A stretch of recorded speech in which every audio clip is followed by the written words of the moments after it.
So, amongst all the new anime of the 2013 lineup, a few stood out to me this year. We have the second season of Monogatari, which covers basically every other novel except for like the last two. We have the highly fan service heavy show, High School DxD, new, and we have something I've been waiting for forever. What? I'm not gonna say it's Japanese name because I'm gonna fuck it up, but it's not my fault. I'm not popular. Now, needless to say, oh, and also I want to see that anime called Blood Lad, but I have no idea what it's about, so I don't really know what to say. But amongst all of those, there's this one show getting a second season that I was particularly had this random urge just to watch, and that is called Hinatsu. Senki Zeshu Symphogear G, which is the second. This is the second series to the. I'm just gonna call it the Symphogear series. And there's also the anime Free from Kyoto Animation, which looks like it's gonna be man service. But I'm gonna watch that just because it's like an anime first, a man service anime first. What the fuck is with this lighting? So, amongst all those shows, I didn't even read the description, but I just had this strange urge to watch Symphogear G. So, I decided to start, I went to go look at the first season, literally, not 5 minutes ago, and the fuck? Okay. So, I was kind of like mind screwed after that first episode, so I decided to run to the always overflowing wellspring of sarcastic information, tvtropes.org, and, okay, so apparently Senki Zeshu Symphogear is also widely translated as Swan Song of the Valkyries Symphogear. Okay, listen to this. It's a sci-fi series about magical girl warriors who use power armor fueled by the power of rock to defeat eldritch abominations. Yes. Seriously. Seriously. I mean, and when I thought this, I originally thought I wasn't expecting anything of importance. I was just like looking like, this is probably going to be another magical girl show womp. But now I see it's more like Madoka Magica mixed with DDR. So it's like, alright, so let me just get the premise out there. There are these eldritch abominations, which are called noise, which are kind of like, not like the noise from the world ends with you, but think of them as giant, colorful zombies. Actually, you know what? Just go with the concept of magical titans. Like take the concept of the titans from Attack on Titan, make them multicolorful, varying in size from like normal person to giant, and when they attack you, you like turn into dust and die. And the people fighting them, I don't think they have a specific name so far, but they are pop singers who use the power of their voices to fuel their magical armor. Yeah. To fight these giant monsters. It is a strange show, and I absolutely love it. I mean, no, I just absolutely love the concept of this show.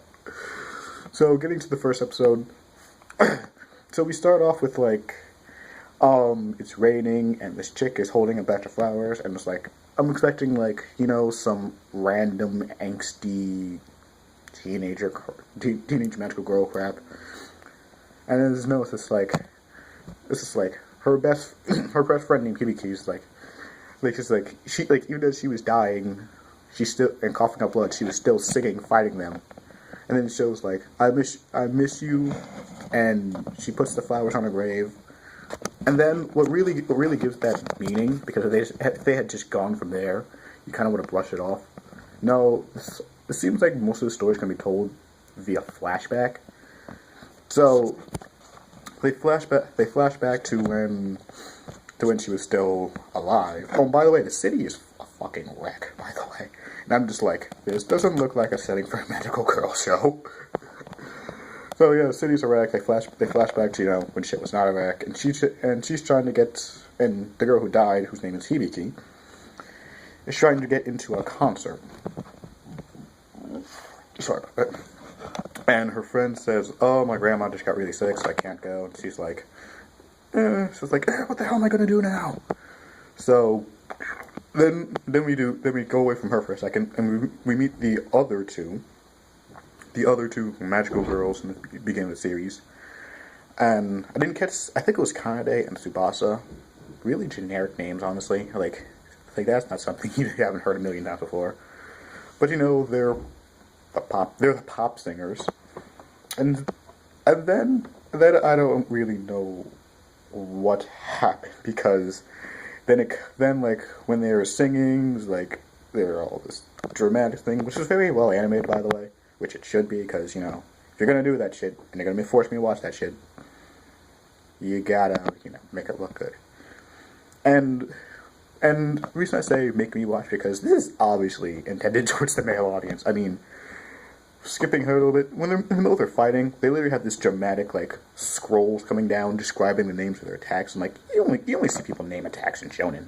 I mean, that's just essentially where it comes from. So, in the middle of this, they're building, and apparently they're building this energy, and it's and the atmosphere is all happy, and I'm like, yep, shit's about to go wrong with this experiment. Then, the red lights of doom start flashing, warning, warning, warning. And it's like something has no control. Some power is this stone thing has no control, and all of a sudden the noise appear at the ground. And then the weird part of this show happens, and she starts singing. The very one named Kane starts singing, and then she's clad in magical armor. I'm like. And for a second, I thought they were just playing the music over her singing, but no. She's really singing.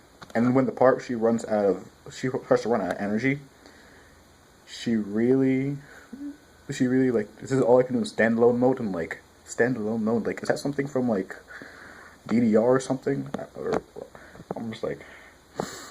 So, I kept watching, and apparently when everybody else ran out of the freaking place, the girl whose name I still did not, Hibiki, she's still there, I don't know, trapped under a rubble or something, and she gets out, and she's like, and then she's trying to defend, then Kanade is trying to defend Hibiki from getting killed, and just straight through the heart, and Hibiki almost dies. I'm like, this doesn't look like a magical girl show.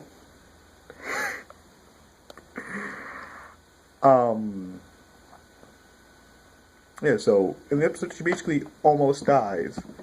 And then, Hibiki sings a song and she fades away into, fucking dust. I'm like, not a magical girl show. And then we flash forward to when she's fine. And since it's then it gets kind of schoolgirlish. It just kind of gets schoolgirlish. The blue-haired one who was fighting with the other magical girl, apparently goes to their school now. I'm like, really? Really? Yeah. And then,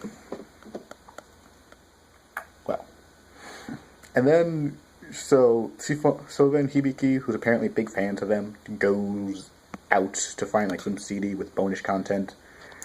And she comes home to, she comes to, like, around the corner to find that most of the people have been turned into dust. And then there was this little lolly chick, and they tried to escape.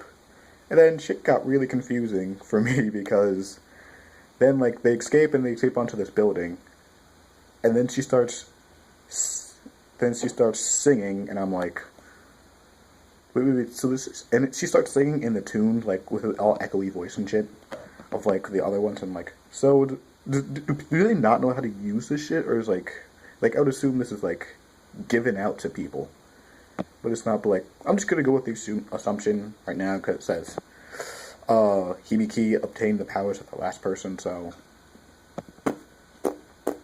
she starts singing, and then she's like, technology literally starts coming out her back and going, and then the episode ends. I'm just like,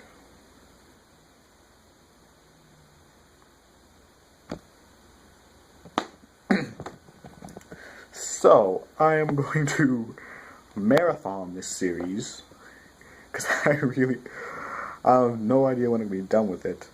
But it looks like Madoka Magica plus DDR, and I fucking love it. So let me know what you got. So if you've watched the show, let me know what you thought of it. And that's it for me. Sayonara, bitches.